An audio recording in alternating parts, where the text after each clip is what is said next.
ನಮಸ್ತೆ ಸ್ನೇಹಿತರೆ, ನಾನು ನಿಮ್ಮ ಪ್ರವೀಣ್. ಗುರುಭಕ್ತಿ ಯೂಟ್ಯೂಬ್ ಚಾನಲ್ಗೆ ಸ್ವಾಗತ ಸುಸ್ವಾಗತ. ರಾಶಿಗಳ ಸೀರೀಸಲ್ಲಿ ಇವತ್ತು ನಾವು ನೋಡ್ತಾ ಇರುವಂಥ ರಾಶಿ ಕುಂಭರಾಶಿಯಾಗಿದೆ. ಕುಂಭರಾಶಿಯ ಜಾತಕರು ಗುರುಗಳ ಆರಾಧನೆಯನ್ನು ಮಾಡಿದ್ರೆ ಜೀವನದಲ್ಲಿ ಭಾಳಷ್ಟು ಮಟ್ಟಿಗೆ ಸಫಲತೆಯನ್ನು ಸಾಧಿಸಬಹುದು.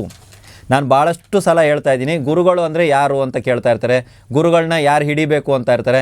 ಒಂದು ಸಲ ಈ ಗುರುಗಳು, ಒಂದು ಸಲ ಆ ಗುರುಗಳು ಅಂತೆಲ್ಲ ಬರ್ತಾ ಇರ್ತದೆ. ಈ ರೀತಿ ಮಾಡಿದಾಗ ಫಲ ಸಿಗಲ್ಲ. ಒಂದು ಗುರುಗಳನ್ನ ಗಟ್ಟಿಯಾಗಿ ಹಿಡ್ಕೊಳ್ಳಿ. ನಿಮಗೆ ಯಾರನ್ನ ನೋಡಿದಾಗ ಗುರುವಿನ ಭಾವನೆ ಬರ್ತದೋ, ಗುರು ವಿಚಾರದಲ್ಲಿ ತುಂಬ ಮಾತಾಡ್ತೀನಿ ನಾನು, ಸೊ ಗುರುಗಳ ಭಾವನೆ ಬರ್ತದೋ ಅವ್ರನ್ನ ಗಟ್ಟಿಯಾಗಿ ಇಟ್ಕೊಳ್ಳಿ, ಸಾಕು. ನಿಮ್ಮ ಜೀವನದಲ್ಲಿ ಅಭಿವೃದ್ಧಿ ಸ್ಟಾರ್ಟ್ ಆಯಿತು ಅಂತ ತಿಳ್ಕೊಳ್ಳಿ. ಯಾವುದೇ ಒಂದು ಸ್ತ್ರೀ ದೇವರ ದೇವಸ್ಥಾನ ಆಗಿರ್ಬೋದು ಅಥವಾ ಲಕ್ಷ್ಮಿಯ ದೇವಸ್ಥಾನಕ್ಕಾಗಿರ್ಬೋದು, ಹಳದಿ ಬಣ್ಣದ ಸೀರೆಯನ್ನೇ ನೀವು ಕೊಡಬೇಕಾಗತ್ತೆ. ತಾಯಿಗೆ ಹಳದಿ ಬಣ್ಣದ ಸೀರೆಯನ್ನು ಅರ್ಪಿಸಿ ಅದರ ಜೊತೆಗೆ ಮಡ್ಲಕ್ಕಿಯನ್ನು ಹಾಕಿ ನೀವು, ಸರಿನಾ? ಮಡ್ಲಕ್ಕಿಯನ್ನು ತಾಯಿಗೆ ಕೊಡಿ. ಇದರಲ್ಲಿ ಬಹುಮುಖ್ಯವಾಗಿ 16 ಅರ್ಶಿನದ ಕೊಂಬು ಇರಬೇಕು ಅನ್ನೋದನ್ನು ಮರಿಬೇಡಿ. ಯಾವಾಗಾರು ವರ್ಷಕ್ಕೊಂದ್ಸಲ ಈ ಪ್ರಯೋಗ ಮಾಡಿ, ಪರವಾಗಿಲ್ಲ, ಅದರಿಂದ ಏನೂ ಸಮಸ್ಯೆ ಇಲ್ಲ. ಆದರೆ ಪ್ರತಿದಿನ ಇನ್ನೊಂದು ಪ್ರಯೋಗ ಮಾಡ್ಬೋದು. ಏನಪ್ಪ ಅದು ಅಂತ ಹೇಳಿದ್ರೆ, ನೀವು ಸ್ನಾನ ಇತ್ಯಾದಿಗಳನ್ನು ಮಾಡ್ಕೊಂಬರ್ತೀರಾ, ಟಾಯ್ಲೆಟ್ಗೆ ಇತ್ಯಾದಿಗಳು ಹೋಗ್ಬಿಟ್ಟು ಬಂದಿರ್ತೀರಾ. ಬಂದಾಗ ದಯವಿಟ್ಟು ಅಲ್ಲಿರುವಂಥ ಬಕೆಟ್ ತುಂಬಿಸಿಟ್ಟು ಬನ್ನಿ.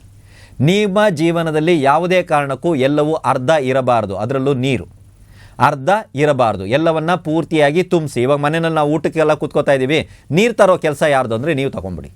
ಅರ್ಥ ಆಯ್ತಾ? ನೀವೇ ನೀರು ತುಂಬಿಸಿ ತಗೊಂಬರಬೇಕು. ನೀರು ತುಂಬಿಸುವಂಥ ಕೆಲಸಗಳು ನೀವು ಎಷ್ಟು ಮಾಡ್ತೀರೋ ಅಷ್ಟು ನಿಮ್ಮ ಜೀವನ ತುಂಬುತ್ತಾ ಇರ್ತದೆ. ಅರ್ಥ ಆಗ್ತಾ ಇದೆಯಾ? ತುಂಬುತ್ತಾ ಇರ್ತದೆ. ನೀವು ನೀರು ಖಾಲಿ ಮಾಡೋ ಕೆಲಸ ಎಷ್ಟು ಮಾಡ್ತಾ ಇರ್ತೀರೋ ಅಷ್ಟು ನಿಮ್ಮ ಜೀವನ ನೀರು ಖಾಲಿ ಆಗುತ್ತೆ. ಇವಾಗ ಹೇಳ್ಬೋದು ನೀವು, ನೀರು ಖಾಲಿ ಆಗೋದನ್ನು ಸ್ನಾನ ಮಾಡಬಾರ್ದು ಅಂತ. ಸ್ನಾನ ಮಾಡಿ ಅದಾದ ನಂತರ ಬಕೆಟನ್ನು ತುಂಬಿಸ್ಬಿಟ್ಟು ಬನ್ನಿ. ಖಾಲಿ ಬಕೆಟ್ ಇಡಬೇಡಿ. ನೀರು ತುಂಬಿಸುವಂಥ ಕೆಲಸಗಳು ಮನೆಯಲ್ಲಿ ಏನಾದರೂ ಇದ್ದರೆ ಅದನ್ನು ಮಾಡಿ. ಕೆಲವೊಂದು ಗ್ರಾಮಗಳಲ್ಲಿ ನೀರು ಬರ್ತಾ ಇರ್ತದೆ, ಮನೆಗೆ ಬಿಂದಿಗೆನಲ್ಲಿ ತೊಗೊಂಬಂದು ನೀರು ತುಂಬಿಸ್ತಾ ಇರ್ತಾರೆ. ಈ ಕೆಲಸ ಕುಂಭರಾಶಿಯವ್ರು ಮಾಡಿ ನೋಡಿ. ನಿಮ್ಮ ಜೀವನದಲ್ಲಿ ಏನಾದರೂ ಬದಲಾವಣೆ ಬರ್ತಾ ಇದೆಯಾ? ಇದು ಮಾಡೋದ್ರಿಂದ ಚೆಕ್ ಮಾಡಿ ನೋಡಿ, ಖಂಡಿತವಾಗಲೂ ಬದಲಾವಣೆಗಳು ಬರುತ್ತೆ.